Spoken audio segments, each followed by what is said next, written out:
오늘 값이다. 오늘 제가 항상성 조절 나눈 거 마무리하고요. 이제 뒤편에 방어작용도 좀 해야 돼서 지금도 타이트하고 우리 저번 주 보니까 그 문제풀이 이제 그래프 해석 관련해서 좀 어려운 문항들이 많았지. 꽤 난해한 문항들도 있었고 해서 말씀드린 대로 난이도가 꽤 높은 파트니까 신경들 좀 많이 쓰시고요. 특히 오늘 들어갈 이 항상성에 남은 ADH 혈장 삼투압 조절 관련해서는 난이도가 더 높거든요. 더 높아요. 그래프도 더 많이 나올 거고 하니까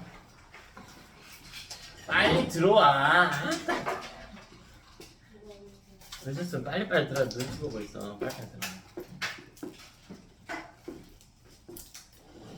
특히 난이도 더 높고 그래프도 많이 나오니까 우리 꼼꼼히 다시 한번 체크해 봅시다. 그리고 이게 이제 별개의 파트들 같지만 서로서로 다 연관이 되어 있고요. 그래프 해석 방법들 같은 경우에는 다 동일하게 작용하기 때문에 앞부분 복습도 같이 될 거예요. 자, 우리 가장 먼저 혈당 삼투압이라고 하는 표현 좀 살펴봅시다. 먼저 우리 삼투압이라고 하는 표현은 뭐와 같다고 생각하시면 되냐면 농도와 같다고 생각하시면 됩니다.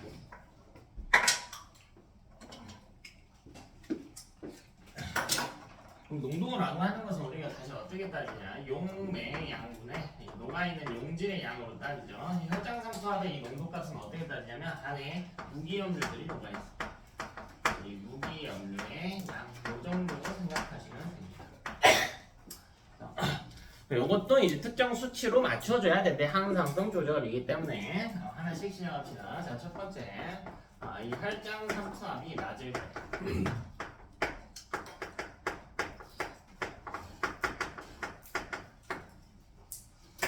혈장 삼투압이 낮을 때. 피의 농도가 너무 낮다 정도로 생각하시면 되겠습니다. 피의 농도가 왜 낮을까? 피의 농도가 낮다는 건 용매의 양이 너무 많거나 무기염류의 양이 적다 하겠지. 일단 물 관점으로 보자. 피의 물의 양이 너무 많아졌대. 왜? 뭐해서? 물 마셔서. 그치? 물 마셔서. 보통 요거는 물 마신 후 요 상황을 이야기하는 겁니다. 자, 그럼 역시나 저번주에 했던 거랑 마찬가지로 시상하부에서 감지하는 과정이 첫 번째로 일어나야겠지. 피의 농도가 너무 낮구나. 그럼 이제 명령을 내려야 될 겁니다. 자, 우리 명령 경로는 굉장히 타이트하게 외워야 된다라고 해서 저번 주 거부터 같이 좀 복습해 볼까요? 우리 먼저 체온 조절 이야기 했었거든요. 그럼 체온이 너무 낮으면 어떤 명령을 내렸어야 됐지? 마지막 명령부터 한번 살펴볼까요? 어떤 결과가 일어났어야 됐어? 체온이 너무 낮아. 티록신 분비가 높았어야 됐지? 그럼 티록신 분비를 어떻게 늘렸어요? 티록신은? TRH. 그죠? 어디에서? 시상하부에서 TRH 분비값을 늘려서 그게 어디로 가죠? 전역으로 가서 그치? 전역에서 다시 TSH 그게 어디로? 갑상샘 다시 그치? 티록신 분비해서 간으로 갔었다. 또 체온 높이는 호르몬 하나 더 있었어. 에피네프린 어디서 분비되죠? 부신 속질에서 분비되지. 그럼 체온이 낮으면 우리 몸에서 에피네프린을 분비해라 라는 신호를 보낼 거예요. 부신 속질로. 그건 어떻게 보냈어요? 교감신경. 굿. 교감신경으로. 자, 그리고 근육 떨림이 증가하고요. 피부 혈관이 수축하는 현상도 일어나지. 이건 시상하부에서 어떻게 명령 내리지? 교감이죠. 그치? 일단 근육 떨림이라고 해서 체성이 아니에요. 체성이 아니야. 우리가 이 떨리는 근육들은 이 교감신경에 의해 조절이 되는 거니까 주의해야 돼요. 체성 아닙니다. 그럼 체온이 높다라고 해봅시다. 근데 우리 팁이 있었죠. 체온 조절은 우리 항상성 조절 과정 중 두 개, 음성 피드백과 기량작용이 있었는데 그 중에 해당하지 않는 게 있었어. 뭐였죠? 기량작용. 자, 그게 무슨 말이니? 체온을 높이는 호르몬들이 있지만 낮추는 호르몬은 없다라고 이야기했지. 그래서 결국 TRH 분비량 줄이는 방식과 또 에피네프린 분비는 줄여야 돼. 이건 어떻게 할 거야? 교감신경 완화였죠. 피부혈관을 이완하는 것도 그렇고 교감 완화에 대한 이야기였지. 자, 그럼 혈당으로 들어갔을 때 혈당 기량작용이 작용했단 말이야. 이게 무슨 말이야? 혈당을 높이는 호르몬도 있지만 혈당을 낮추는 호르몬도 있다. 이걸 이용해서 우리 암기하는데 좀 도움을 줄 수가 있었죠. 혈당이 낮았다면 혈당을 높이는 호르몬들을 분비했어야 돼. 뭐 있었습니까? 3개 있었는데 2개는 무조건 알아야 돼. 글루카곤, 에피네프린, 하나는 당질 코르티코이드. 이게 좀 외우기 어려워져. 자, 그럼 우리 하나씩 또 글루카곤부터 한번 이야기해 봅시다. 그럼 글루카곤 분비를 많이 해라 라는 신호를 보내야 돼. 시상하부가 어떻게 보낼 겁니까? 어디서 분비되죠? 글루카곤? 이자의 알파세포. 걔한테 신호를 어떻게 보내? 교감신경을 통해서 보내겠지. 또 에피네프린 분비는요, 아까랑 똑같죠? 교감신경을 통해서 에피네프린 분비해라 라는 신호를 보낼 거고, 그래? 자, 그리고 마지막 당질코르티코이드. 이건 좀 어려웠습니다. 이건 좀 어려웠어요. 자, 걔는 시상하부에서부터 출발해서 우리 당질코르티코이드는 어디서 분비돼요? 부신 겉질로 신호를 보낼 거야. 자, 얘는 호르몬만 등장했거든요. 시상하부에서 부신 겉질 자극 호르몬 방출 호르몬을 보냈지. CRH라고 했고, 자, 이 CRH는 어디로 갑니까? 선아야, CRH 어디로 가니? 정신 차려. 기대지 말고 정신 차려. 왜 얼타고 있어? 뭐 되었어? CRH 어디로 가요? 전엽으로 가죠. 그래서 전엽에서 부신 겉질 자극 호르몬 ACTH를 분비했고, 이 ACTH가 부신 겉질로 이동해서 우리 다시 이 당질 코르티코이드의 분비를 늘리는 상황이었다. 자, 혈당이 너무 높으면 낮추려는 시도를 했었어요. 이 낮추려고 하는 호르몬이 있었죠. 누굽니까? 인슐린이지. 그러니까 아까랑 상황이 다르잖아요. 아까는 체온이 높다 낮다에서는 티록신밖에 없으니까 교감을 강화하거나 티록신이 아니었죠. 에피네프린 기준으로 이야기하면 교감을 강화하거나 이제 완화하거나의 이야기였는데, 얘는 애초에 다른 호르몬 분비가 되기 때문에 결국 부교감에 의해서 인슐린 분비가 촉진된다 라는 이야기를 했었죠. 맞나? 자, 이것도 마찬가지 경로를 타이트하게 외워줘야겠다. 자, 시상하부에서 혈장 삼탑이 낮다는 걸 감지하면 연합 뉴런을 통해 명령을 내립니다. 아, 새로운 명령 경로가 등장했네요. 지금까지는 호르몬에 의한 경로나 혹은 자율신경계와 호르몬 사이의 어떤 작용이라든가 혹은 자율신경계만을 통한 명령 경로가 등장했었는데, 최초로 연합 뉴런이 등장했네. 그래? 자, 그럼 결국 우리 목표가 뭐야? 지금 혈산이 너무 낮아. 그러니까 피의 농도가 낮은 거야. 쉽게 이야기하면 피에 있는 혈액에 물의 양이 너무 많은 겁니다. 그죠? 그러면 이 혈액의 물의 양을 줄여야겠지. 어떻게 줄일래? 어떻게 줄여요? 소변을 통해 배출을 해줘야겠지. 됐나? 소변을 통해 배출을 해줘야 된단 말이야. 그리고 다시 소변 생성 과정을 한번 봐봅시다. 이렇게 요 주머니가 있었지. 보만 주머니가 있었단 말이야. 여기 콩팥동맥이 있었지. 콩팥동맥. 여기에 실처럼 생겨져 있는 이런 사구체가 있었지. 사구체. 자, 그리고 보만 주머니를 통과하게 되는 이동한 이 관의 이름 뭐였니? 세 글자.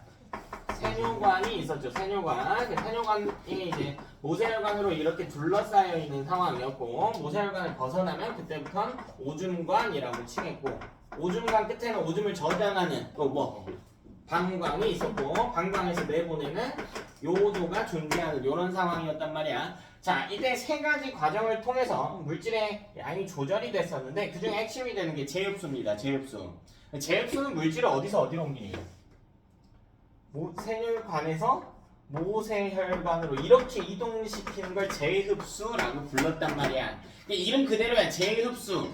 소변으로 나갈 뻔한 것들을 다시 몸으로 집어넣겠다, 이런 뉘앙스가 담겨 있는 거죠. 그러면 이 상황을 봅시다. 내 피의 농도가 너무 낮아요. 혈액에 물의 양이 너무 많아. 그럼 물의 제흡수만 한번 보자고. 물을 제흡수하면 될까 안 될까? 안 된다니. 왜 늦어? 물의 제흡수를 하면 안 되는 상황이라고. 그럼 물의 제흡수랑 관련 있는 걸 생각을 해봐야겠지. 물의 제흡수랑 관련 있는 호르몬이 누구예요? 누구였나? 항이뇨 호르몬. 이걸 생각해야 됐단 말이야. 항이뇨 호르몬의 역할이 물의 제흡수를 촉진한다 했단 말이지. 근데 지금 내 피의 농도가 너무 낮아. 그럼 제흡수하면 돼? 안 돼? 안 되죠.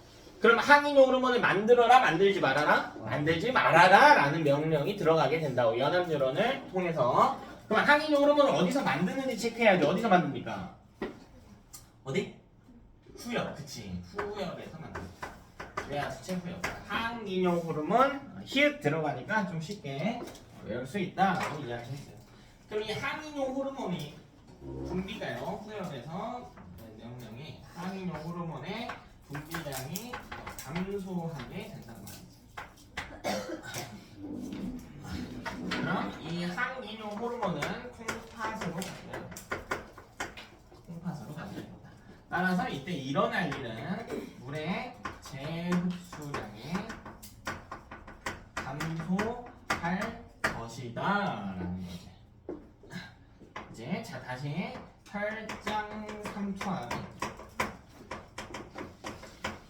혈장 삼투압이 증가할 것이다라는 거예요. 얘들아 이걸 내용을 구분해야 돼요. 지금 이런 조건 속에서 내가 물을 마셔서 혈장 삼투압이 낮아진 상황이라고 pH 농도가 낮아졌어요. 그럼 소변으로 물을 많이 내보내겠다라는 뜻이 되는 거잖아. 그럼 다시 내 혈액의 농도가 어떻게 돼? 높아지겠지. 근데 이게 정상보다 높아진다는 표현이냐? 아니죠. 정상에 가까워진다라는 표현이야. 이해되니? 정상에 가까워진다라는 표현이야. 자, 그럼 여기서 중요한 용어들 또 정리할게. 자, 바로 오줌 삼투압이에요. 자, 삼투압은 농도라고 했지. 그럼 오줌 삼투압은 이번엔 오줌의 농도값을 제시하는 거라고. 그럼 물의 제흡수를 안 하고 있어요. 평소보다 안 하고 있어. 그 소변으로 물의 양을 많이 내보낸단 말이야. 이해되니? 그럼 소변의 농도는 어떻게 돼요? 낮아지겠지. 그래서 이건 감소죠. 이거는 감소도 감소인데 평상시보다 낮아진다라는 걸 이야기하는 거라. 이걸 구분을 해야 돼요. 상황을 잘 생각해야 돼. 자, 제일 쉽게 이야기해보자. 내가 몇 안 되는 자부하는 게 있어. 내가 진짜 우리나라에서 상위 한 1% 정도로 물을 많이 먹는다고 생각하거든요. 아니 내가 진짜 장담해. 사실 학원에 있을 때는 물 적게 먹는 편이고요. 제가 보면 알잖아요. 맨날 마실 걸 많이 먹는데 하루에 못해도 5, 6리터는 최소한으로 먹는 것 같은데. 잠깐 그렇게 대입하니까 좀 더럽다. 철수가 맨날 그렇게 먹고 있다. 철수가 물을 한 3, 4리터 벌컥벌컥 마신 상황이라고. 그럼 철수 오줌은 진할까 연할까? 그럼 그 이야기 하고 있는 거라고. 그 이야기 하고 있는 거라. 그럼 철수가 오줌을 내보내면서 다시 혈액의 농도는 증가하겠지만 평상시보다 증가하는 건 아니라고. 이제 자 다음. 자 이번에 이런 거. 오줌 생성 속도. 오줌 생성 속도 이거랑 같은 표현은요 오줌량이에요. 오줌량. 오줌 생성 속도가 빠르다는 건 오줌의 양이 빨리 쌓인다는 이야기가 되는 거니까. 자 이건 어떨까요? 늘겠죠. 평소보다 늘겠지. 그러니까 헷갈리면 여러분 물 마셨다고 생각해봐. 이건 완전 기본적인 상황이기 때문에 여러분 꼭 기억을 해주셔야 합니다. 됐죠? 그러면 네. 삼투압이 낮을 때 네. Na 플러스 제수를 그렇지. 야, 김수준이 참 좋은 이야기했는데. 봐봐. 우리 결국 목적은 혈액의 농도가 낮아졌단 말이야. 이걸 다시 높이는 게 목적이죠. 이 값을, 이 분수 값을 높이는 게 목적이야. 그래서 첫 번째로 뭐 한 거냐면 물의 양, 분모에 있는 값을 줄인 거예요. 그럼 분자를 어떻게 해도 돼? 늘려도 되지. 그러니까 소변으로 나갈 용질의 양을요 다시 몸으로 흡수하는 거야. 이번 용질을. 그 용질을 흡수하면 농도가 증가하는 개념이 되는 거니까. 지금 뭐 이야기하고 있는 거냐? 물 말고요 용질 이야기하고 있다고. 우리 저번 주에 배운 호르몬 중에 코르티코이드 중에 이거 기억나니? 무기질 코르티코이드? 강질 코르티코이드와 동일하게 동일한 조절 과정을 봤고요. 부신 겉질에서 분비하는 이런 호르몬이거든. 이 친구의 역할이 뭐냐면 Na 플러스를 재흡수를 한단 말이야. 재흡수한다는 건 몸으로 다시 집어넣겠다는 거예요. 용질을 몸으로 다시 집어넣겠다고. 그 혈액의 농도를 높이려면 이걸 재흡수를 해야 될까 말아야 될까? 이건 해야죠. 이해되냐? 그래서 이걸 통한 조절 경로도 많이 등장해요. 근데 이거 애들이 정말 너무 많이 안 돼요. 실제로 출제 빈도는 낮은 편이긴 하거든요. 근데 뭐 어떻게 알아? 내가 궁예도 아니고. 자, 그래서 이 조절 경로 아까 복습했었죠? 실산합에서 CRH의 분비량을 증가시킵니다. 우리 CRH 부신 겉질 자극 호르몬 방출 호르몬이라고 부르는 친구. 자, 그럼 이게요 전역으로 이동한다는 거지. 요거 오늘 시험에서 넣어놨다. CRH 경로. 자, 그럼 전역에서요 ACTH의 분비를 증가시킵니다. ACTH의 분비를 증가시켜요. 자, 그럼 이게요 부신 겉질로 간단 말이에요.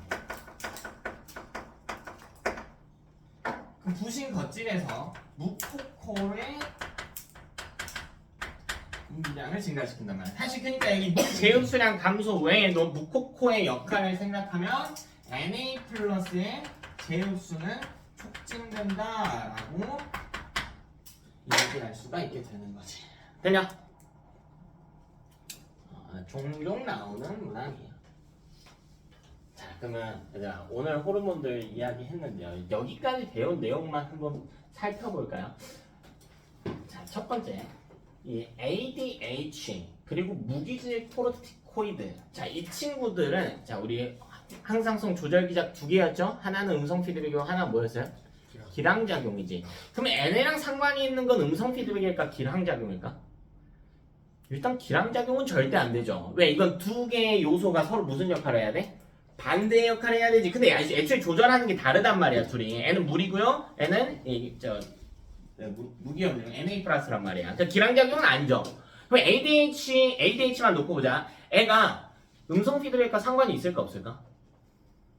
상관이 있죠, 당연히. 그 음성 피드백에 대한 이해를 하면 돼. 음성 피드백은 결국 뭐냐면 어떤 현상이 일어나면요, 그 결과에 의해서 첫 번째 현상을 다시 억제하는 현상을 이야기해. 자, 이게 무슨 말이 봐봐. ADH 분비가 증가하게 되면 물의 제흡수를 늘린단 말이죠. 그럼 혈액의 농도가 다시 어떻게 돼요? 몸으로 물이 들어온 거니까 혈액의 농도가 낮아지는 상황일 거란 말이야. 그치? 혈액의 농도가 낮아지게 되면 더 이상 물 제흡수할 필요 있니 없니? 없죠. 그럼 ADH 분비가 어떻게 돼? 억제되죠. 즉 애도 음성 피드백에 의해 조절이 되는 거지. 사실 대부분의 호르몬은 개별적으로 놓고 봤을 때는 당연히 음성 피드백에 의해 조절이 되겠지. 저번 주에 제가 발레로 이야기해준 양성 피드백, 옥시토신만 제외한다면 개별 호르몬들은 전부 다 음성 피드백에 의해 조절이 됩니다. 왜? 항상성은요, 한쪽 방향으로 가는 게 아니고 돌아오는 거기 때문에 특정 결과를 만들었으면 다시 반대쪽으로 역행해줘야 된단 말이지. 되니? 자, 두 번째, 이번에 혈장 삼투압이 너무 높다라고 해볼게. 자, 이건 대체 왜 높은가? 그러니까 내 피가 너무 진해진 상황을 이야기합니다. 피가 너무 진해요. 왜 진한가? 그 이야기를 해야 될 거 아니야. 왜 진할까요? 왜 진할까? 짠 거 먹었어. 짠 음식을. 뭐 기준이 좀 애매한데 혈액보다는 짠 음식이어야겠지. 또 땀을 흘렸어요. 이 땀 때문에 좀 헷갈려하는 친구들이 있는데 별명은 아니고요. 땀 보면요, 가끔 이제 땀 맛이 느껴지면 짠 맛이 나죠. 그래서 땀이 얼마나 짠지에 대한 이해가 좀 안 되는 친구들이 있는데 기본적으로 땀의 99.9%는 물이에요. 물. 그러니까 그냥 좀 짠 거 무시하고요, 물을 내보냈다라고 생각하시면 됩니다. 그래서 몸에서 물을 빼낸 상황이다 이렇게. 그럼 이것도 마찬가지. 시상 하부에서 감지할 거고요. 그러면 요번에는 마찬가지 연합 뉴런을 통해서 후엽으로 이동할 거고요. 명령이 이동할 거고. 자, 이 후엽에서는 ADH의 분비가 이번에는 증가하게 됩니다. 그럼 여기 다시 홈팟으로 가세요. 물의 제흡수가 증가하게 되고.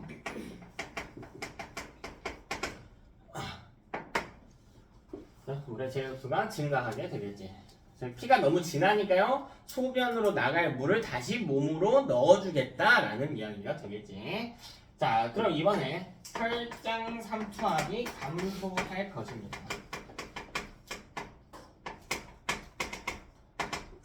자, 근데 이건 다시 평상시보다 낫다는 표현은 아니라고 했어요. 평상시보다 낫다는 아니야.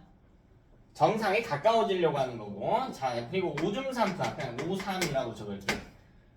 그럼 물의 제흡수를 많이 해버려. 소변으로 나갈 물을요, 몸으로 다 집어넣는 거야. 그럼 소변의 물량이 적겠지? 그럼 소변의 농도는요?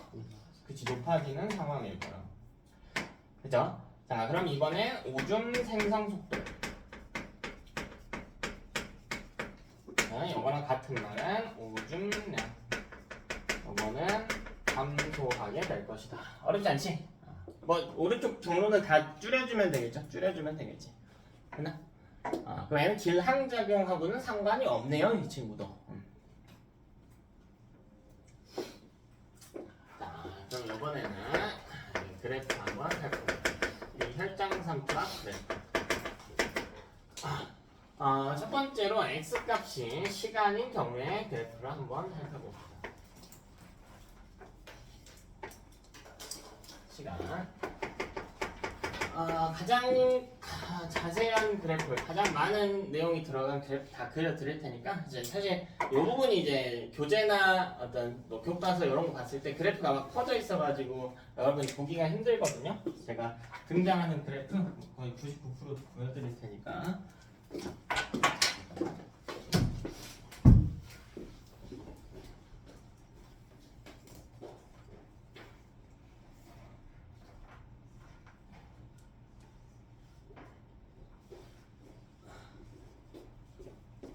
정리 좀 잘 해두세요. 자, 먼저 요 시점. 그럼 제가 x값 먼저 무조건 x값 먼저 해석하는 거라고 해서. 근데 기억나나요? x값이 시간이면 항상 뭐가 있다고 해서? 그치, 사건이 등장한다라고 해서. 특정 사건을 한번 봅시다. 내부에 어떻게 그려졌는지를 신경 쓰는 게 아니야. 무조건 x값 먼저 보는 거예요. 무조건. 이 시점에 제가 뭐 할 거냐면 물을 섭취했다라고 해봅시다. 그래서 이 이후 과정이 계속 적혀져 있어야 돼. 내용 뭐좀 전 이해 다 돼요. 해도 충분히 헷갈립니다. 이 파티. 낚시도 많고요. 그럼 물을 섭취하면 이 다음에 일어날 일을 우리가 생각해야 된다. 여기 보는 게 아니고 개형 보는 게 아니고요. 그럼 무슨 일이 일어나니? 첫 번째로 혈장 삼투압이 어떻게 돼야 돼? 감소해야 돼.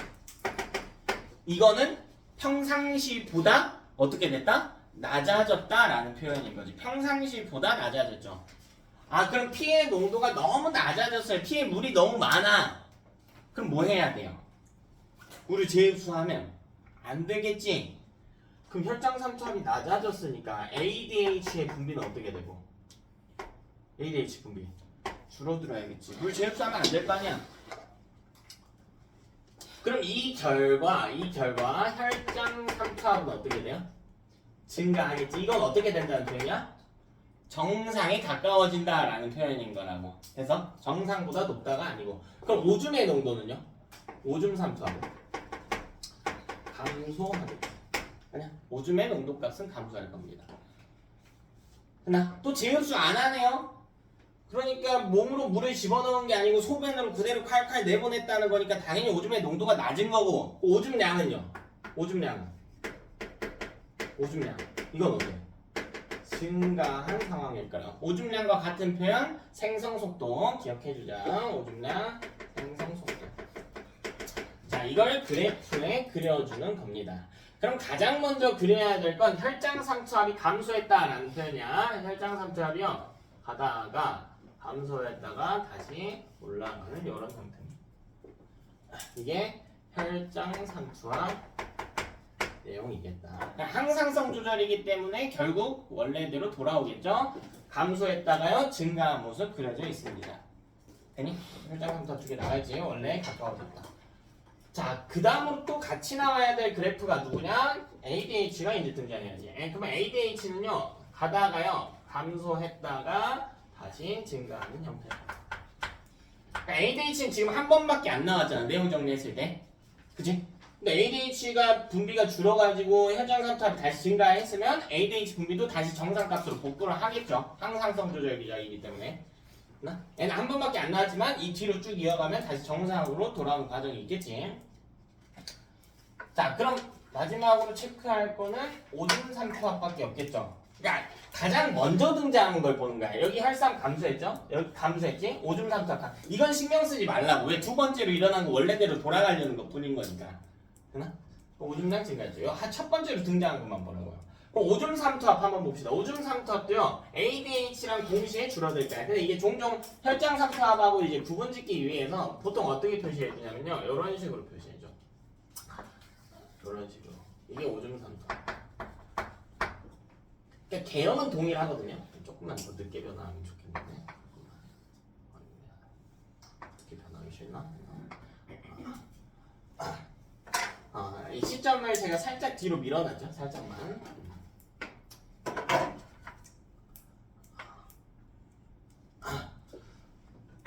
이렇게 표시해줄 때도 있고 안 해줄 때도 있는데 이게 무슨 말이냐면 기본적으로 혈액에 있는 물의 양과 오줌에 있는 물의 양 비교해볼까요? 누가 더 많이? 혈액의 물의 양이 더 많죠. 그럼 같은 양의 물이 이동했을 때 농도가 더 많이 변하는 쪽은 누굴까? 오줌이죠. 물의 양이 적었을 때가 더 농도값이 많이 변화하겠지. 이런 이야기야. 내가 호수에다가 물 한 컵 집어 넣었을 때랑 냄비에 있는 물에다가 물 한 컵 집어 넣었을 때랑 당연히 물의 양이 적은 쪽이 농도 변화가 클 거라. 분모값이 작은 거니까. 됐나? 자, 그럼 오줌량만 체크해주면 되겠지? 오줌량 처음에는 얼마 안 되다가 생성 속도가 느리다가 이렇게 가는 그래프가 형성이 됩니다.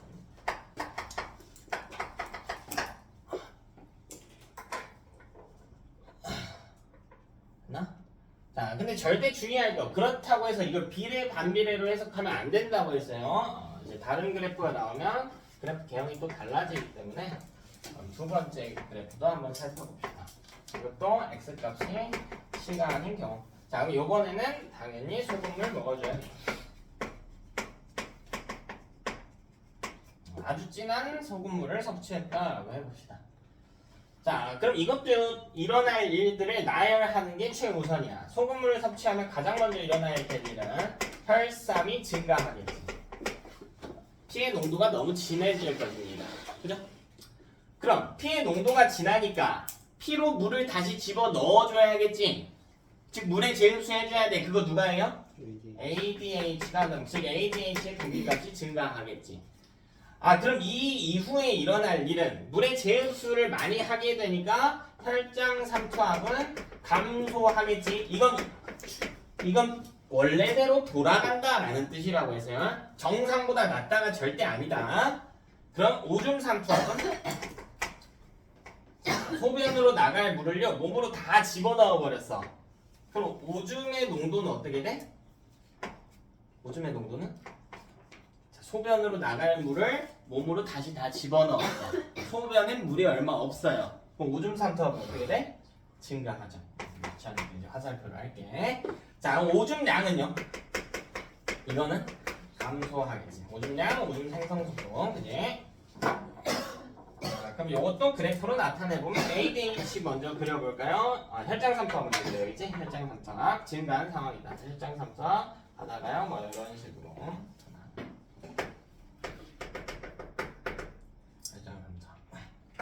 자, ADH 값도 증가한대요. ADH 값도 이렇게. 그러니까 Y 값의 폭은 상관없어요. 애초에 단위가 다르거든요. 그래서 이렇게 겹쳐질 때도 있고요. 빨간 게 위에 있을 수도 있고 빨간 게 아래에 있을 수도 있어. 폭은 상관없어요. 애초에 단위가 다르니까. 그래서 이건 농도고 이건 물질의 양이기 때문에 좀 다릅니다. 단위가. 자, 그리고 오줌 삼투압도 같이 표시해주면 되겠지. 우리 오줌 삼투압은 증가한다 라고 했단 말이야. 정확히는 혈장 삼투압보다 늦게 증가하지. 보통 이렇게 그려줘요. 오줌 삼투압. 문제마다 곡선으로 나올 때도 있고 이렇게 좀 직선 형태로 나올 때도 있고 뭐 고점 유지하는 것도 있고 그냥 이렇게 되는 것도 있고 하는데 전체적인 개형만 살펴보는 거야. 보통 이런 걸로 제일 많이 나와. 좀 각진 모양으로. 내용은 동일합니다. 자, 그럼 이때 오줌량만 한번 체크하면 되겠죠. 오줌량은 지 혼자 줄어들었다가 늘어나는 상황이겠네요. 자, 그렇다고 해서 절대 선생님 오줌량만 거꾸로 가는군요. 그래프에서 다. 그러면 안 된다고 해서 해석은 그때그때 달라진다.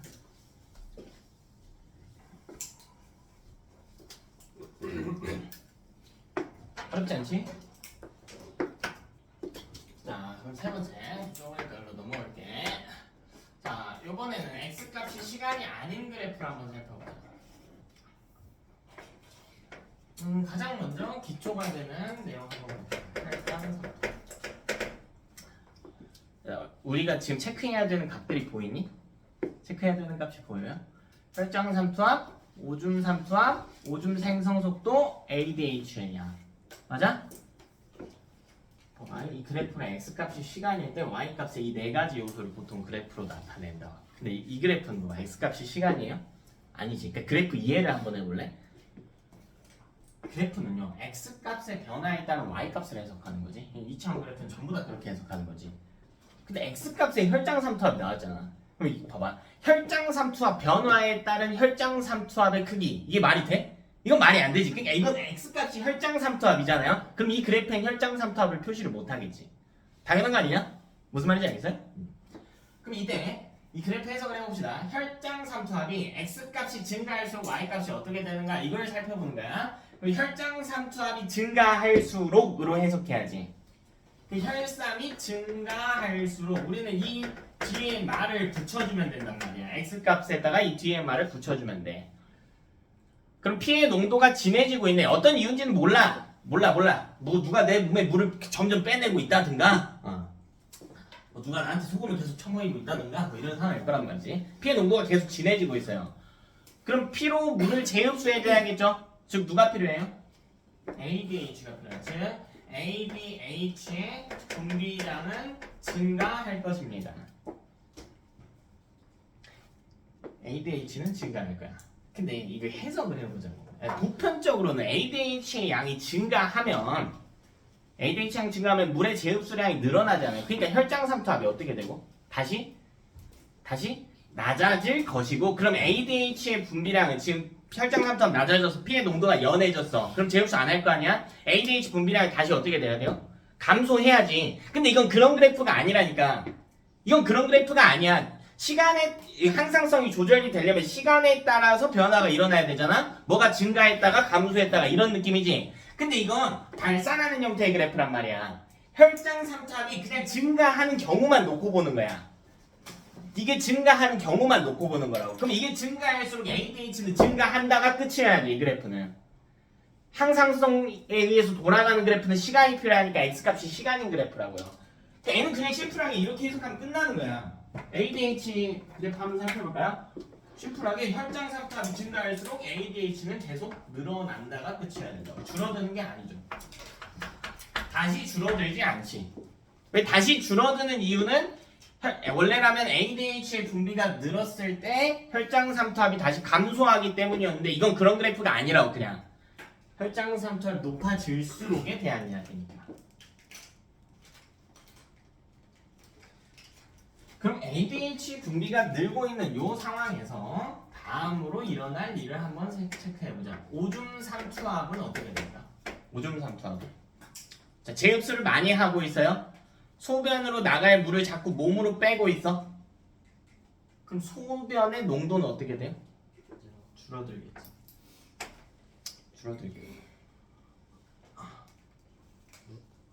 왜 줄어들어? 늘어나야지. 소변의 농도는 늘어나야죠. 오줌의 양은 줄어들겠지. 이걸 이야기하는 거라고. 물론 이렇게 되면 혈장 삼투압이 어떻게 돼? 감소하겠지. 근데 이건 x값이 의미하는 게 혈장 삼투압이 커지면 일수록이란 말이야. 이런 조절 과정상 무시하고에 대한 이야기란 말이죠. 그러니까 이건 표시 안 한다고. 그래프에. 이건 표시 안 한다고. 그럼 요게 ADH 그래프이자 오줌 삼투압 그래프. 오줌 삼투압 그래프 똑같이 가야지. 오줌 삼투압 그래프 똑같이 가야죠. 한 놈만 거꾸로 가네요. 오줌량만 거꾸로 가네. 요렇게 그래야지. 반비례 그래프. 오줌량. 자, 똑같은 거 생성 속도. 그치? 선생님 요 그래프에서도 오줌량만 거꾸로 가는데 절대 그렇게 하면 안 된다. 왜 안 되냐? 다음 그래프들을 더 살펴보자. 사실 이 그래프는요 정말 많이 나와. 여러분이 해석하는 방법만 알면 돼요. 자, 그럼 x값을 이번에 이렇게 해볼까요? ADH라고 해볼까? ADH. 그럼 이거 해석이 이렇게 되겠지? ADH가 증가할수록 그럼 이렇게 해석하면 되잖아.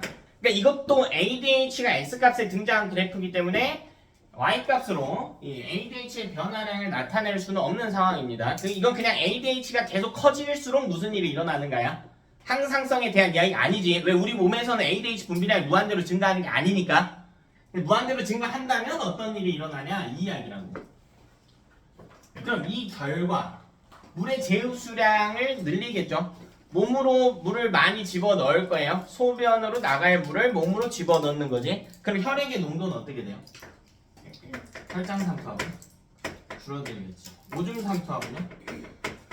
몸으로 나갈 물을 소변으로 나갈 물을 몸으로 집어넣는 거니까 오줌의 농도는 늘어나겠죠.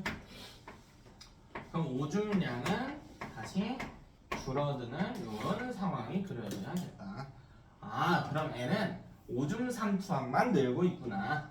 이렇게 그려진다. 이게 오줌 삼투압 그래프가 되겠다. 자, 조금 좀 늦게 증가하죠. 왜? 서순이 있잖아요. 서순이.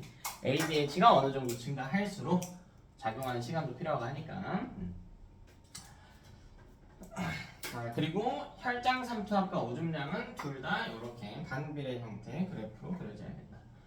이번에는 오줌량과 이 혈장 삼투압이 같이 가는 개념이지. 그죠? 해석하는 거 말겠니? 무조건 X가 먼저. 그래프 개형 먼저 보면 헷갈린다.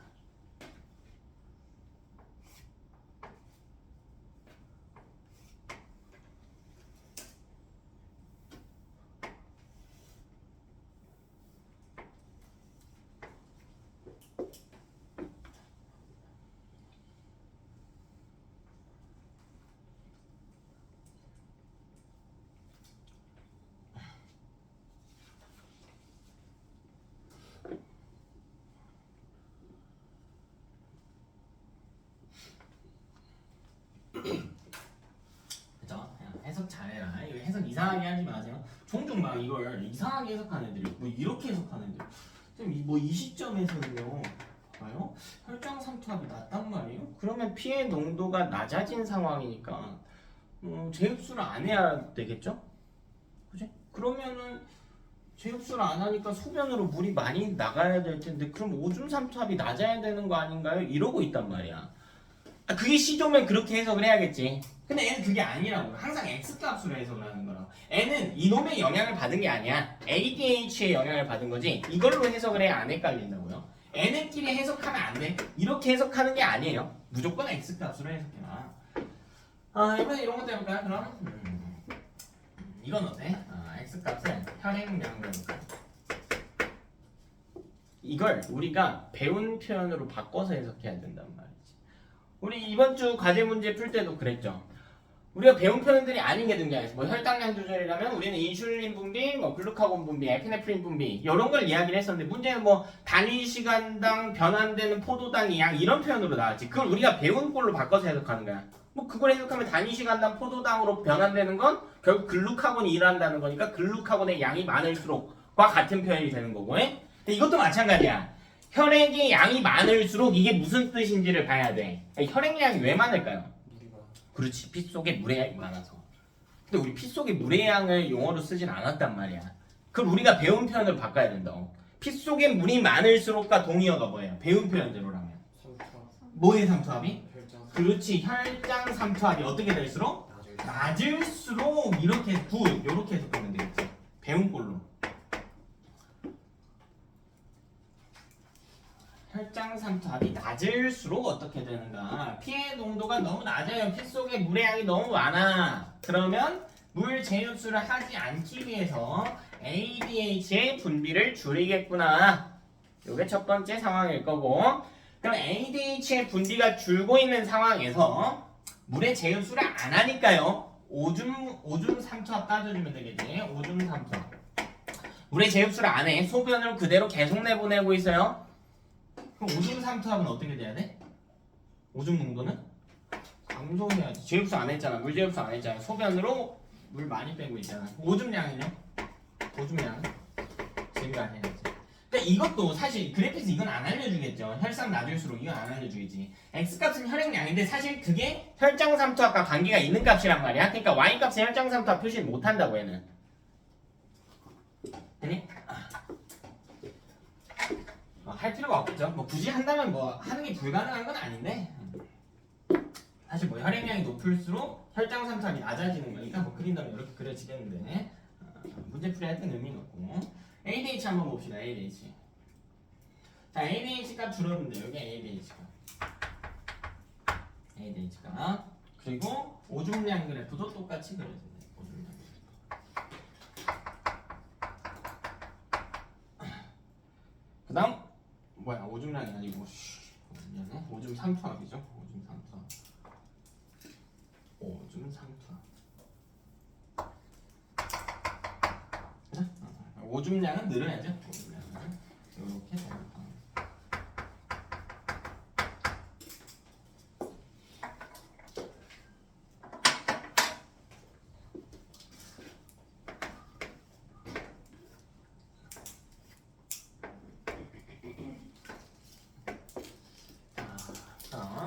그래서 여섯 번째도 한번 살펴보자. 이번에는 x 값을 오줌량으로 해볼까요? 오줌 생성 속도. 오줌 생성 속도가 빠를수록이라는 뜻을 갖는다. 오줌 생성 속도가 빠를수록. 그럼 오줌 생성 속도가 왜 빠른지 알아야 될 거 아니야. 오줌량을 많이 만든다고요. 그 이유가 뭐예요? 결국 뭐 때문이에요? 뭐 때문입니까? 오줌을 왜 많이 만들까요? 제흡수를 어떻게 했기 때문에? 안 했기 때문에겠지. 안 했기 때문에일 거 아니야. 서순을 잘 따져야 돼. 즉 뭐랑 상관이 있어요? ADH랑 상관이지. 그럼 이거랑 똑같은 표현 뭐야? ADH가 어쩔수록 적을수록이라는 표현과 같은 거라고. ADH가 적을수록이라는 표현과 같다고요. 그럼 앞으로 혈삼과 오삼이 어떻게 될 것인가 이걸 보면 되잖아. 그럼 혈장삼수가 어떻게 될까? ADH 분비량이 적을수록이야. ADH 분비량이 적을수록. 그러면 물의 제흡수를 안 하고 있죠? 피 속으로 물을 안 넣고 있지? 그럼 뭐 한다는 거예요? 피의 농도를 높인다는 이야기. 그냥 오줌 삼투압은요? 오줌 삼투압은 낮아진다라는 이야기지. 그지? 그래서 혈장 삼투압과 오줌 삼투압의 그래프를 그려볼 수 있겠다. 혈장 삼투압 이렇게 혈삼. 자, 오줌 삼투압은 거꾸로.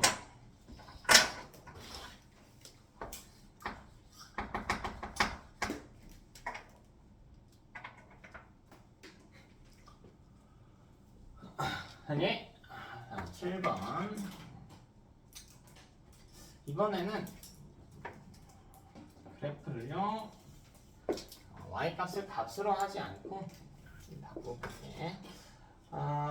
x 값을 뭐로 해볼까? x 값 혈산 정도로 해볼까? 근데 y 값을 애초에 내가 표시를 해줄게. ADH.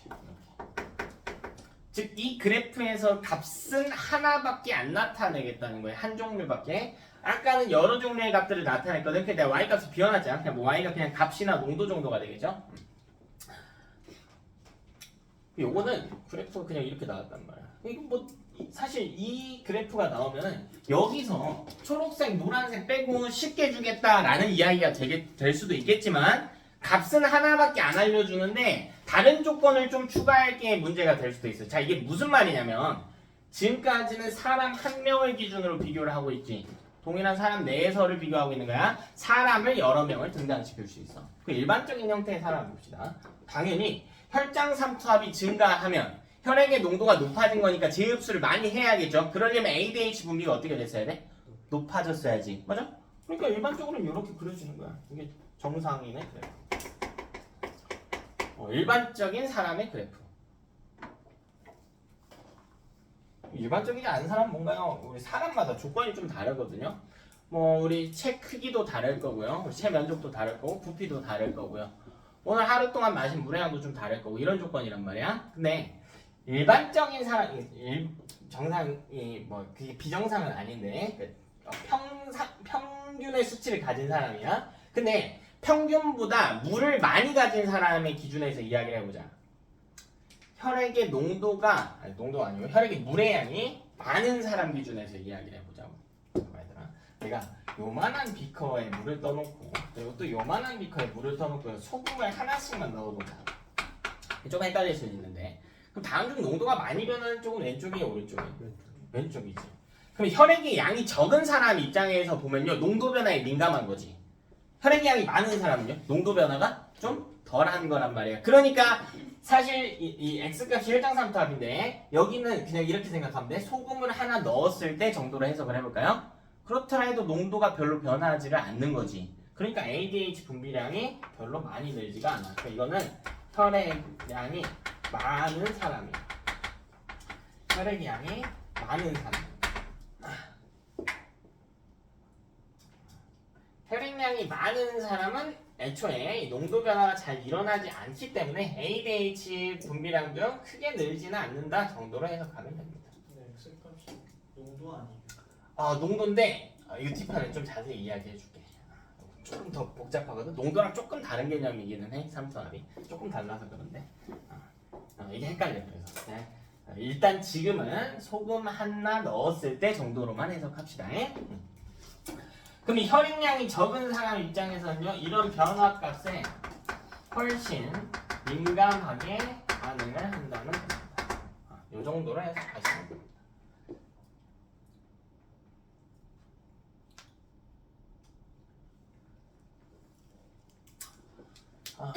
문제 나온다면 거의 요 안에서 다 나올 겁니다. 뭐 이 그래프를 개별로 외우라는 뜻은 당연히 아니고요. 뭐 외우면 좋겠지만 정배야 시험이 한 달도 안 남았다. 안 깨려고 노력해. 다 외우라는 건 아니고 해석하는 능력을 좀 키우시라고.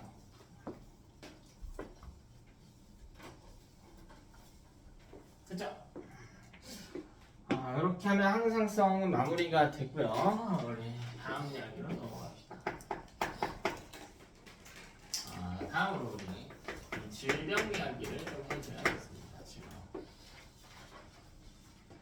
자, 질병 크게 둘로 나눠요. 첫 번째는 비감염성 질병. 감염의 여부에 따라 비감염성과 감염성으로 나눕니다. 자, 그럼 비감염성인 이유는 뭐냐? 이 병을 운반해줄, 질병을 운반해줄 병원체가 존재하지 않기 때문이다. 자, 이런 애들이 누가 있나? 우리 4개 있는데요. 크게 4종류 있는데 우리 이 중에 3개는 이미 배웠다. 이미 배웠어요. 자, 우리 중간고사 때 배웠던 게 있지. 우리 물질대사 파트에서 배웠던 거야. 우리 물질대사 못 적었니 혹시? 아니지? 자, 우리 물질대사 파트에서 이 물질대사 이상이 생겨서 발생한 질병들 뭐라고 불렀습니까? 대사성 질환이라고. 대표적인 비감염성. 뭐 있었는데? 당뇨. 그치, 뭐 고혈압, 뭐 고지혈, 그치? 뭐 비만, 뭐 등등 이런 것들이 있었죠. 네? 이런 게 대사성 질환입니다. 또 그 다음 파트에서 우리 뭐 배웠냐면 신경 이야기 했었거든요. 신경. 그런 신경에 이상이 생겨서 발생하는 질환들도 있었어. 이런 걸 신경계 질환이라고 불렀단 말이지. 신경계 질환 대표적으로 뭐 있습니까? 그렇죠. 알츠하이머, 치매 있었죠. 알츠하이머. 또 그치, 루게리병. 우리 근위축성 즉사경화증이라고 부르는 우리 몸에 유동뉴런들이 파괴된 경우를 이야기하고, 또 도파민 분비 이상과 관련 있는 신경계 질환도 있었단 말이지. 야, 고만자 일어나. 시험 빡세다 얘들아. 정신 차려. 일어나, 물 마셔. 잠 깰라고 해. 자, 우리 도파민 분비랑 관련 있는 거 파킨슨병. 그죠? 파킨슨병. 일어나 있어. 잠 오면 꾸벅꾸벅 졸지 마. 깰라고 노력해. 안 잘 거야? 자신 있어? 선아야? 길랭반의 증후군. 자, 신경계 질환이다. 자, 그리고 우리 저번주에 이 호르몬 이야기 메인으로 했었는데, 이 호르몬 분비 이상과 관련된 질환들도 있습니다. 자, 예를 들면 성장 호르몬 GH의 분비가 너무 많아. 그럼 몸의 크기 어떻게 돼요? 커지는 거인증이라던가 몸에 말단 부위가 커지는 뭐 말단 비대증이 걸릴 수 있었고, 성장 호르몬이 너무 분비가 적다라고 한다면 소인증에 걸린다거나, 혹은 티록신 분비가 너무 많은 상황에서는 갑상샘 기능 항진증, 티록신 분비가 적다면 갑상샘 기능 저하증, 그죠? 또 ADH의 분비랑 상관 있는 요붕증. 요붕증은 이름 그대로 소변이 댐이 붕괴된 것 마냥 많이 나온다고. 소변이 겁나 많이 나와. 그러니까 재흡수 한다요, 안 한다요? 안 한다. 즉 ADH 분비량이 비정상적으로 적은 경우 요붕증. 자, 이런 질병들이 있어. 근데 결국 호르몬 관련 질환이란 말이야. 그럼 호르몬이 분비된 장소는 어디입니까? 내분비샘이지. 그럼 내분비샘을 포함하고 이런 시스템을 내분비계라고 불러. 내분비계. 그래서 내분비계 질환들도 있습니다. 뭐 아까 이야기한 것들 등장하면 되지. 뭐 거인증, 뭐 요붕증, 뭐 말단비대증, 뭐 소인증, 뭐 갑상샘 기능과 관련된 뭐 항진증도 있고요. 저하증도 있다. 티록신 분비가 너무 많으면 항진증, 저하. 티록신 분비가 너무 적으면 갑상선 기능 저하증 이런 것들. 아니, 자, 네 번째 면역계 질환들이 있다. 이건 면역 시스템과 관련 있는 질환이고요. 사실 모든 면역계 질환이 비감염성은 아니야. 면역과 관련된 모든 질환이 비감염성은 아닌데 비감염성 중에 면역계도 있다라는 걸 보여주고 있는 겁니다. 대표적으로 뭐가 있냐면요, 자가 면역 질환. 이 내에 들어가는 질병이 꽤 있고요. 이게 뭐냐면 자가 스스로, 그러니까 우리 몸에 있는 면역 시스템이요, 내 몸을 공격하는 거야. 병원체를 공격할 게 아니고 내 몸을 공격하는 거. 대표적으로 류머티즘 관절염이 그 예시가 되겠습니다. 이런 애들 있고, 또 알레르기. 알레르기. 자가 면역 질환과 좀 비슷한데 조금 달라요. 조금 달라. 이따가 이야기할 겁니다. 자, 그럼 감염성 질병에는 무엇이 있는가? 감염성. 자, 얘는 병원체가 있기 때문에 감염성 질병이라고 부르고, 자, 이 병원체는 항상 생명체일 필요는 없어요. 우리 무생물들도 병을 일으킬 수가 있어. 자, 크게 대표적으로 4개 정도로 나눠봅시다. 5개로 할까요? 자, 가장 먼저 프라이온이라고 부르는 게 있는데 정확히는 변형 프라이온입니다. 내용은 따로 빼서 정리할게요. 변형 프라이온.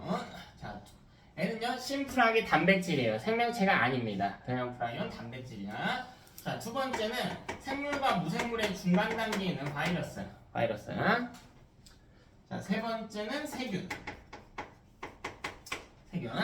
얘는 완벽히 생명체죠. 이유가 뭡니까? 뭐 여러 개 있겠지만 대표적으로 생명체라고 못 박을 수 있는 이유가 뭐예요? 세균? 바이러스랑 뭔 차이가 있는데? 세포? 막이 있죠. 세포 구조를 갖추고 있지. 자, 네 번째는 원생생물이라고 부르는 거예요. 원생생물. 자, 이건요 원시적인 시대에 살았던 생물들입니다. 여러분 이제 통합과학 때 너네는 이제 저기 배웠죠. 지질 시대에서 좀 딥하게 들어갔었단 말이에요. 뭐 성캄브리아 시대, 뭐 고생대, 중생대 해서 이야기했었는데 그 성캄브리아 시대 바닷속의 그림들 좀 기억나냐? 화석 그림 해가지고 에디아카라 동물군 해가지고 뭔가 해파리처럼 생긴 애도 있었고 해초처럼 생긴 애들도 있었고 이런 시절이죠. 보통 한 20억 년 정도의 시절이거든요. 20억 년 전쯤의 시절인데 요런 애들을 원생생물이라고 그래. 이런 애들. 이거 외에도 눈에 보이지 않을 정도로 작은 이런 애들 있잖아. 이건 시기를 기준으로 구분 짓는 거거든요. 정확히 우리는 보통 제가 전에 설명할 때는 보통 이렇게 해서 다세포인지 단세포인지 원핵인지 진핵인지 이렇게 구분을 했잖아. 근데 원생생물을 시기를 기준으로 구분하기 때문에 이따 정리는 해주겠지만 대부분 단세포 진핵이에요. 근데 다세포도 있을 수 있겠지. 다세포잖아. 딱 봐도 그죠? 크기가 눈에 보일 정도니까. 그래서 딱 못 박아서 단세포, 다세포 이렇게 구분은 못하는 친구입니다. 자, 5번째 곰팡이. 얘는 애초에 당연히 다세포 진핵 생물을 이야기하는 겁니다. 됐지? 하나씩 정리하자. 요거 정리하고 잠깐 쉴게요. 자, 첫 번째 변형 프라이온입니다. 이게 뭔지 알아야 돼. 뭔지. 자, 얘는요 심플하게 단백질 덩어리라고 생각하시면 돼요. 단백질 자체예요. 그 자체야. 단백질 그 자체. 생명체라고 볼 수는 없겠지. 근데 몸에 있는 적혈구 하나 빼갖고 아이고 우리 새끼 이쁘다 이럴 수는 없잖아요. 애도 그런 류의 단백질인 것 뿐이야. 근데 이름 보니까 변형이야. 그럼 원래 프라이온이 있었다는 이야기거든요. 원래 프라이온은 정상 프라이온이 있었는데 이 정상 프라이온이 변형 프라이온과 접촉하게 되면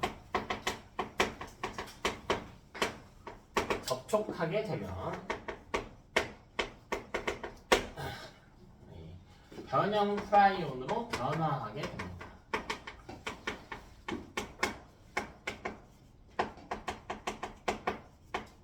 변형 프라이온으로 변화하게. 그러니까 마치 좀비 같은 식입니다. 그럼 최초의 변형 프라이온 어떻게 만들어졌나요? 아직까지 좀 연구 중인 대상이고요. 최초로 소에서 발견된다 정도로 알고 있습니다. 그럼 뭐 얘가 뭐 어쨌다고요? 이 애들은 원래 뇌를 구성하고 있거든요. 정상 프라이온 같은 경우에는 이제 뇌랑 혈관 사이에서 이 정보 교류를 좀 돕는 역할을 하고 있는데 이 변형 프라이온은 그걸 하는 게 아니고요. 뇌를 공격합니다. 그래서 요것에 감염되면 뇌 구멍이 막 송송송 뚫리게 되는 이런 모습들이 보입니다. 자, 여러분 뭐 암기해줘야 되냐면 싫겠지만 받아들여야 질병들 다 따로따로 암기해야 돼. 뭐에 의해 발생하는 건지, 세균에 의한 건지, 바이러스에 의한 건지, 변형 프라이온에 의한 건지. 근데 얘는 심플합니다. 심플해요. 여기 소에서 발현된다고 했지? 2008년에 살아있었냐? 너네? 네. 몇 년생이냐? 2008년. 오. 이명박 알아? 네. 어떻게 알아? 예, 이명박 MB 정부 때 이제 난리 났던 이 파동 알아요? 광우병 파동이라고 부르는? 거기 이제 변형 프라이온 때문이야. 광우병 파동. 뭔지 몰라? 미친 소야, 미친 소. 소가 지 몸 제어도 못하고요. 정상적인 패턴으로 움직이질 않아요. 광우병. 근데 이게 이 같은 척추동물 내에서 이 공통성을 가지는 경우들이 있는데 대표적으로 감을 감? 걔는 뭐지? 양을 감염시킬 때도 있어요. 변형 프라이온. 이걸 스크래피라고 해요. 스크래피. 자, 같은 증상을 나타냅니다. 같은 증상을 나타내요. 누구한테 걸렸냐의 차이인 것뿐이야. 자, 그럼 이게 인간한테 감염되게 되면 크로이츠펠트 야콥이라고 불러요.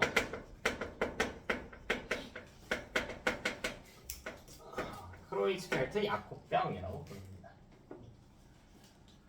근데 이때 당시 이제 좀 말이 많았습니다. 많이 많았어요. 이 미국 소를 들여오냐 마냐 이런 이야기가 굉장히 많았었고, 그게 이제 광우병 파동이라고 불렀던 사건이야. 이게 좀 애매한 부분이 있긴 합니다. 일단 기본적으로 프라이온이라고 하는 놈은 단백질이죠. 단백질이야. 그럼 이 단백질의 특징을 한번 생각해 볼까요? 내가 이걸 안 걸리기 위한 특징을 한번 생각해 보자. 단백질은 기본적으로 열이나 pH에 좀 취약한 편이지. 그럼 내가 소고기 이게 먹음으로써 이제 감염이 되는 원리인데 먹기 전에 뭐 하면 돼요? 가열하면 되겠지. 근데 이게 좀 애매하단 말이야. 뭐가 애매하냐면 기본적으로 프라이온은요 단백질 중에서는 고온에 조금 잘 버티는 편이야. 첫 번째로. 그리고 이게 돼지가 아니고 소고기라고. 우리나라 사람들은 그렇게 바싹 익혀 먹지가 않잖아. 그치? 그래서 좀 위험성이 있다는 거예요. 됐나? 그리고 이게 문제가 뭐냐면 제일 좋은 방법은 섭취를 안 하는 것이 최선이야. 섭취에 주의하는 것이 최선이야. 안 먹는 게 그냥 제일 좋았던 거죠. 그지? 자, 그리고 이게 단백질이라고 하는 것에 명심해야 돼. 단백질에 명심해야 된다고. 지방을 먹으면 지방을 먹으면 돼. 지방을 먹으면 된다고. 어떻게 지방을 먹어? 기름. 아니, 프라이온이 단백질인 거고 지방이 있는 부위에도 일부 들어가 있을 수는 있지. 살코기가 이걸로 바뀐다는 게 아니고 그냥 프라이온이 단백질인 거니까 살코기가 있는 부분이든 비계가 있는 부분이든 이동되어 있을 수는 있겠지. 이게 단백질인 게 왜 문제가 되냐면 우리 몸의 대부분은 물 빼고 뭐예요? 단백질이지. 같은 분류군에 속한단 말이야. 그럼 내가 감염된 변형 프라이온을 제거하기 위해서 단백질을 타겟으로 하는 물질을 몸에 넣어볼까요? 그게 몸에 좋을까? 안 좋다는 거죠. 그래서 물론 단백질마다 차이점은 있지만 프라이온과 닮아 있는, 심지어 애는 원래 정상 프라이온이라고 하는 애가 우리 몸속에 있었잖아. 거기서 약간의 변형이 있긴 했지만 그러니까 변형 프라이온도 정상 프라이온과 좀 닮아 있는 부분이 있을 거 아니야. 그러니까 정상적인 애들도 피해를 볼 수가 있다고. 따라서 단백질이기 때문에 치료가 어려운 부분이 있습니다. 왜? 우리 몸에 기존 단백질과 유사한 성분이 있기 때문이겠지. 애초에 생판 다른 단백질인 것도 아니니까. 안 먹는 게 최선이죠.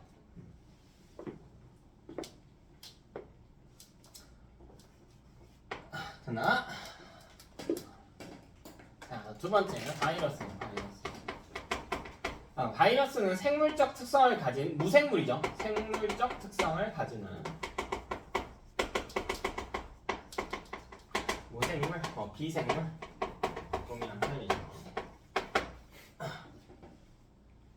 얘는 뭔지 알지? 구조 어떻게 생겼나요? 껍질, 그지? 무슨 껍질? 단백질 껍질 플러스 핵산. 핵산은 DNA일 수도 있고 RNA일 수도 있다. DNA 대표적인 바이러스 파지가 있었죠. 박테리오 파지. RNA 바이러스 대표적인 놈은 TMV, 담배 모자이크 바이러스 이런 애들이 있었다. 이 이 바이러스에 의해 발생하는 질병의 예시를 한번 체크해 봅시다. 자, 첫 번째 감기. 외워야 돼, 얘들아. 감기. 자, 그럼 감기라고 하는 증상을 일으키는 바이러스가 있겠지? 실제로 있죠? 우리 두 가지 종류가 있는데 하나는 라이노 바이러스라고 하는 건가? 또 감기 일으키는 굉장히 유명한 바이러스 하나 있는데 뭔지 알아? 너는 모를 리가 없어. 그렇지, 코로나. 요런 애들이 있겠죠.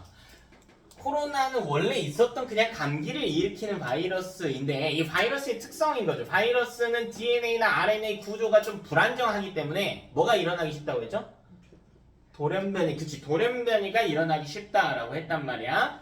그 중에 이제 좀 독하게 일어났던 거예요. 19년도에. 그래서 코로나19라고 했던 거고 원래 코로나 바이러스는 굉장히 흔한 바이러스였어. 감기 일으키는 굉장히 흔한 바이러스였단 말이죠. 자, 두 번째는 독감. 고인들 이 정도 상식이 있어야지. 진짜 맨날 고이들하고 비교하기 싫지만 옛날 고이들보다는 요새 애들이 좀 더 나은 것 같아. 면역체계 관련해서는 아무래도 팬데믹을 겪었던 시절이라 그런지 이 독한 감기라고 하면 진짜 나쁜 마려운데.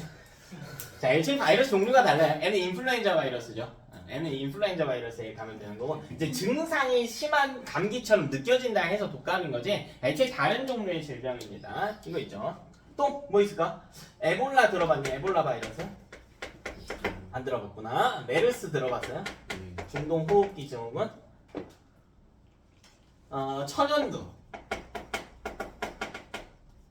천연두 바이러스. 굉장히 이 당시에 엄청나게 많은 사상자를 냈었죠. 가장 많은 사상자를 냈었죠. 천연두 바이러스.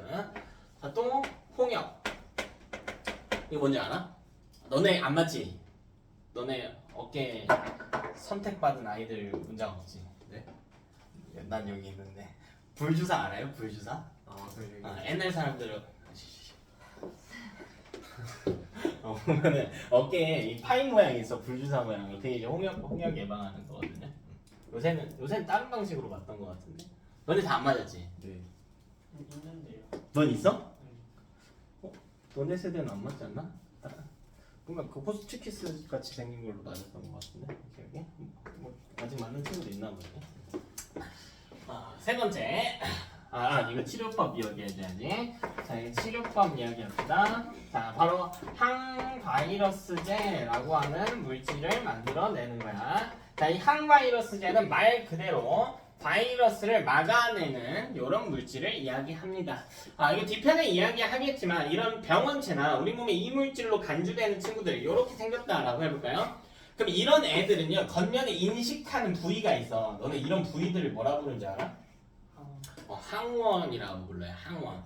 이런 부위들을 항원이라고 이야기하거든요. 그래서 이거를 인식해서 죽일 수 있는 애를 만드는 거야. 예를 들면 애 같은 경우 이렇게 딱 아기가 맞게 이 결합해가지고 애 폭발해서 죽인단 말이야. 이런 원리를 사용을 하는 거거든요. 이런 게 항바이러스야. 근데 바이러스는 아까 이야기했다시피 어떤 문제가 있냐? 저기 돌연변이가 심하다고 했죠. 그래서 항원의 모양이 바뀌어. 힘들게 만들어냈더니. 그래서 이 항바이러스제에 어떤 좀 제한적인 부분들이 있다는 거지. 이 바이러스는 돌연변이가 심해.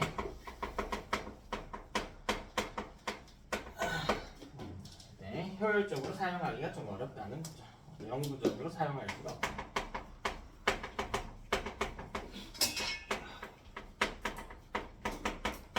말을 제가 영구적으로 했지만 사실 대부분의 경우에는 이 항바이러스제들은 금방 폐기되는 특성을 갖고 있어요. 특히 이제 메르스 옛날 대학원 때 지도 교수님이 메르스 대책 본부장이셨는데 그런 거 들으면 애들이 오 막 이러는데 이게 다 적이야. 이런 이 바이러스 계열의 팬데믹의 어떤 수장 역할을 맡았다? 그 그냥 짱통 맞은 거야. 불쌍히 죽는 거야 그 사람들. 왜냐면 그 양반들은 사실 국익을 위해 뭐 그랬을 수도 있는데 내가 본 그 사람은 아니었거든. 그런데 어쨌든 돈을 벌어야 되는 사람들이란 말이에요. 그 공장 돌리는 것도. 그럼 요거 열심히 연구해갖고 만들어갖고 겨우 이거 만들어냈단 말이지. 근데 이거 내일 모레 보니까 이게 안 먹히는 거야. 분명 내가 만들었을 땐 제대로였거든요. 왜 바이러스가 그새 변이가 일어났거든. 그러니까 욕만 얻어먹는 거예요. 돈은 못 벌고 돈 지돈만 쓰고. 그래서 그런 부분에서 좀 어렵다는 겁니다. 자, 세 번째는 세균 이야기합시다. 자, 세균은 단세포 원핵 생물이죠. 핵막이 존재하지 않는 친구, 단세포 원핵 생물. 자, 관련된 질병 볼까요? 식중독. 식중독은 사실 다른 요인에 의해 걸릴 수도 있긴 한데요. 대부분 세균성입니다. 결핵도 마찬가지.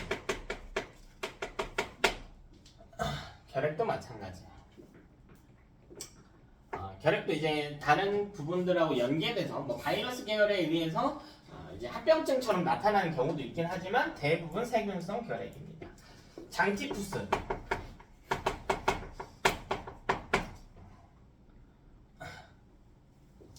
이런 친구들이 있습니다. 또 뭐 있을까? 너네 알만한 거? 대상포진? 이런 애들. 나? 콜레라는 좀 잘모릅니다. 파상풍. 이런 예시들이 있으니까 좀 구분하시고. 예시들은 기본적인 것들 다 외우시고 학교에서 강조한 거 있으면 특히나 신경 써라. 세균 치료하는 방법 뭡니까? 이거 너네 다 배웠잖아. 항생제 쓰는 거죠. 항생제. 자, 항생제 원리는 아셔야 돼. 항생제는 뭐 하냐면 세균의 세포벽을 파괴해요. 그래서 이 세균의 세포벽 중에 이 펩티도글리칸이라고 하는 성분입니다. 펩티도글리칸이에요. 펩티도글리칸 성분의 세포벽을 공격합니다. 세포벽을 파괴. 정확히는 이제 합성을 막는 건데 뭐 파괴한다라고 써도 됩니다. 이게 무슨 말이냐면 세포벽 가지는 생물이요. 크게 너네가 배운 것 중에 두 종이 있어. 뭐랑 뭐 있습니까? 식물도 있지. 근데 그럼 식물의 항생제 못 맞추냐라고 하면 아니야. 왜? 식물의 세포벽 성분은 다르거든. 우리 고1 때 잠깐 배웠을 거거든요. 셀룰로스 성분이라고 해서 배웠을 겁니다. 그럼 항생제 관련해서 하나만 알고 있읍시다. 실제 항생제 중에 하나만. 뭐 있니? 페니실린. 누가 찾았니? 이상한 누가 찾았어? 세 글자. 플레밍 플레밍이 뭐 갖고 찾았어요? 프로모파에서 뭐 찾지? 자, 이게 왜 중요하냐? 최초의 항생제입니다. 거의 이것만 알고 있으면 될까? 뭐 이 외에도 다양한 종류의 항생제 있어. 좀 유명한 건 암피실린, 테트라사이클린. 들어본 적 없으려나? 이것만 해. 이것만. 아직도 써요 페니실린. 쓰죠? 그럼 좀 독해요. 그렇지. 거의 최후의 방식으로 사용하는 계열의 항생제. 좀 독해.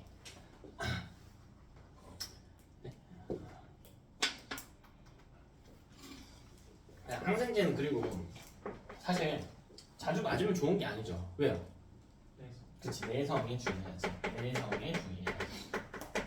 동화가 때 이야기했죠? 우리 진화 도련변 이야기하면서 항생제 내성세균 출현. 이제 네 번째 원생생물. 여기부터 좀 머리가 아파집니다. 자, 왜 머리가 아파지냐면 원생생물은 내용이 어렵지 않아요. 단세포 진액이에요. 근데 아까 이야기했다시피는 단세포냐 다세포냐를 기준으로 삼는 게 아니고 옛날에 잘했다라는 거기 때문에 일부는 다세포가 맞아요. 다세포도 있습니다. 제가 왜 단세포라고 이야기하냐면 우리가 배울 이 질병 관련된 원생생물들은 단세포기는 해요. 자, 두 개 기억합시다. 질병. 말라리아. 자, 이거 위주로. 자, 그 다음 수면병. 자, 그럼 말라리아를 유발하는 이 병원체 이름을 한번 따져볼까요? 모기가 아니죠. 말라리아 원충입니다. 이 말라리아 원충이 병원체예요. 말라리아 원충. 말라리아 말 그대로 말라리아를 일으키는 원생생물이라는 뜻이에요. 그러니까 모기는 뭐 하는 거냐면 모기는 운반하는 수단인 거야. 이 원충을 운반하는 수단인 거야. 이제 그 과정에서 원충이 이동하는 거죠. 수면병 같은 경우에는 이제 트리파노소마라고 하는 그 친구가 매개하는데 거기까지는 안 나올 것 같다. 그죠? 자, 5번째 곰팡이. 곰팡이 다세포치래 이제. 자, 관련된 질병 딱 2개만 2개. 뭐인지 무좀. 발에 곰팡이 피고 무좀. 칸디다증 얘도 거의 안 나와. 이거 2개 정도. 자, 이걸 치료하는 방식이 있는데 사실 이 원생생물과 곰팡이를 치료하는 약물은 거의 동일하거든요. 항진균제라고 불러요. 항진균제. 근데 이거 둘 다 뭐가 문제냐면요. 진핵인 게 문제야. 이 진핵인 게 왜 문제일까요? 우리 몸의 세포도 대부분 진핵이거든. 진핵이거든. 물론 원핵인 애들도 있어요. 적혈 같은 친구들이 있기는 한데 걔네는 사실 그럼 걔네도 세균도 치료하기 어려운 거 아닌가요? 원핵이고 적혈구도 진핵 원핵이고 하니까 좀 다르지 얘들아. 세균은 단세포 원핵 생물이죠. 세포벽을 가져. 적혈구는 그냥 단세포, 당연히 적혈구 하나니까 단세포고요. 원핵 세포죠. 세포벽이 없어요. 그래서 항생제가 적혈구를 사냥하는 개념은 아닌 거고요. 근데 진핵인 애들은 좀 다르단 말이죠. 이 진핵인 것 자체로 우리 몸에 있는 진핵 세포와 유사성을 갖게 되거든요. 그래서 항진균제로 가능하긴 한데 같이 가져갈게요. 원생생물이나 곰팡이 모두 진핵이기 때문에 이 진핵인 경우에는 이 사람의 세포와 유사성을 가져요. 따라서 실질적으로 치료에 어려움을 유발합니다. 그럼 치료가 되기는 하나요? 되기는 하지. 근데 이게 무슨 말이냐면 세게 못한다는 이야기야. 그러니까 내가 무좀균을 죽이려고 무좀균이지만 세균이 아니에요. 균계에 속한다라는 뜻이야. 세균인지 균계인지는 아예 다른 이야기죠. 무좀균을 내가 사냥하려고 정말 강한 항진균제를 쓰잖아? 그럼 우리 몸의 세포들이 피해를 많이 본다고. 그래서 무좀 치료하는 사람들은 보통 무좀균을 죽이는 약물이 있지만 보통 어떻게 하냐면 따뜻한 물에다가 그 약물 풀어서 조금씩 희석시켜서 쓰는 정도란 말이죠. 그런 부분에서 어려움을 좀 유발하고 있다. 사람과 유사하기 때문에. 되지? 자, 표현 하나 만들고 잠깐 쉴게. 자, 이거 구분 못하는 친구들이 있는데 표처럼 만들어서 정리하고 일단 쉽시다. 자, 첫 번째 별량 프라임 순서대로 갈게. 바이러스. 자, 이 병원 감염체를 구분시키는 거야. 병원체들. 세균, 원생생물, 마지막 곰팡이.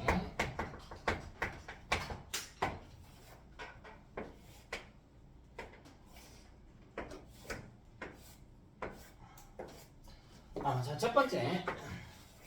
자, 요런 애들이 아까 단백질을 갖는지 안 갖는지부터 이야기하자. 이 중에 단백질을 안 갖는 애가 누굽니까? 단백질 안 갖는 애가 누굴까? 다 갖죠? 다 갖지. 다 갖죠. 자, 그럼 단백질 다음으로 이런 것들 할까요? 핵산. 핵산을 안 갖는 애가 있을까? 이 중에 핵산? DNA, RNA 안 갖는 애. 프라임이죠. 그치? A만 X죠. 나머지는 다 O지. 그럼 이거는 핵막 X X X O 그럼 이거는 세포막 X X O 네. 뭐 이외에도 많은 구분 기준이 있죠. 뭐 세포 수는요? x? x? 한 개? 한 개나 여러 개. 그지? 얘는 여러 개. 이렇게 해서 각 생물과 뭐 무생물에 해당되는 병원체들을 좀 구분을 해봤다. 문제 나오니까 잘 기억하시고 27분 되면 이거 하겠습니다. 27분에